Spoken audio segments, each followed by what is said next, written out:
Good morning. My name is Sarah Ellinghausen, and I'm here to present an informative trivia on the treatment of pain in the elderly. I chose this topic after helping to take care of my elderly grandparents, one of which had dementia, and I just kind of saw firsthand the struggle that he went through with pain management and all that was involved with that diagnosis.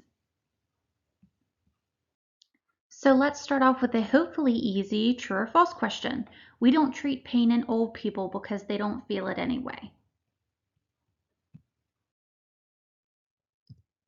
And that answer is false. Hopefully all of you got that. According to a study performed by the Helsinki Aging Study, researchers concluded that the pain is massively undertreated in an older population. Of the 5,707 members in the study, 57 to 61% admitted to being in daily or intermittent pain. More from this study, up to 40% of primary healthcare visits are due to pain in that older population. The prevalence of bothersome pain among adults aged 65 and above is over 50%. The regular use of prescription analgesics from 1999 to 2019 rose from 9% to 16%. The prevalence of musculoskeletal pain was high in all study waves and did not decrease with increasing analgesics. Talking about pain thresholds in the elderly, Gonzalez-Rodin completed a study on pain in the elderly, and after brain imaging analysis, it was discovered that the elderly population had increased pain thresholds and lack of pain inhibition that characterizes pain processing.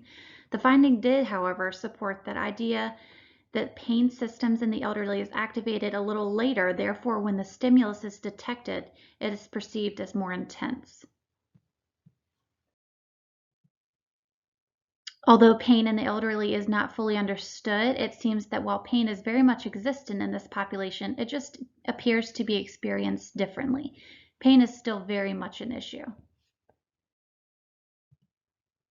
Some things that can complicate a pain assessment in the elderly population. The biggest one is dementia and Alzheimer's, nonverbal due to stroke or other neurological issues, being sedated or unconscious, language barriers, or intellectual disabilities.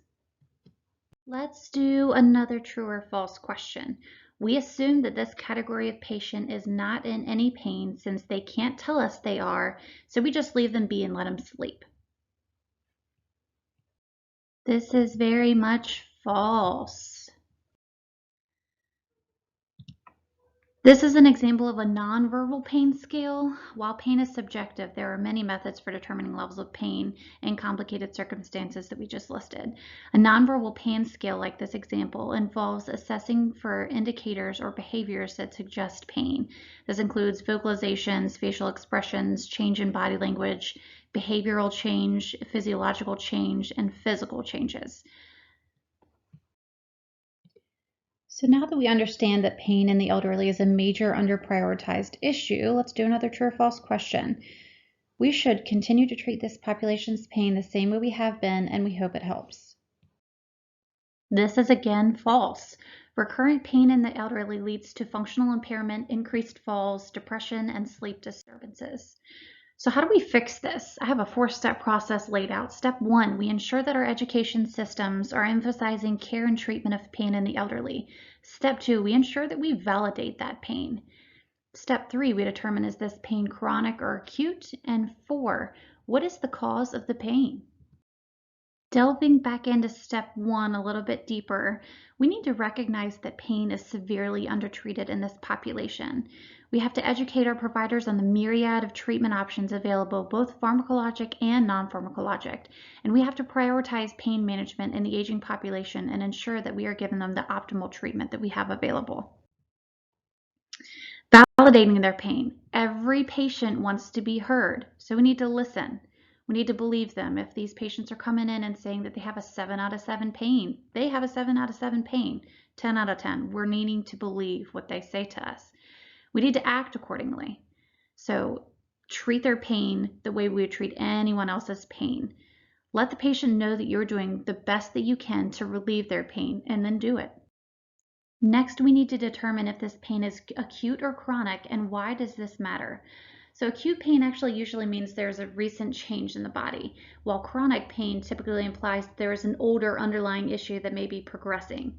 We need to educate the patient in this. They're old, not incapable of learning and better understanding their health. Next, we're finding out what their source of pain is. Pain has to have a cause, whether that's pain from a chronic or acute condition. For example, a patient has chronic pain in their hip and back due to osteoarthritis and degenerative spine disorder. That is a cause and it can be treated. Another example, patient is on aspirin and has a fall, feels okay except for a nagging headache. This could be a brain bleed and would be an acute source of pain and can also be treated. And moving on to the ethics of pain management. We have an ethical obligation to keep our patients from unnecessary pain. I love this quote by Carvalho.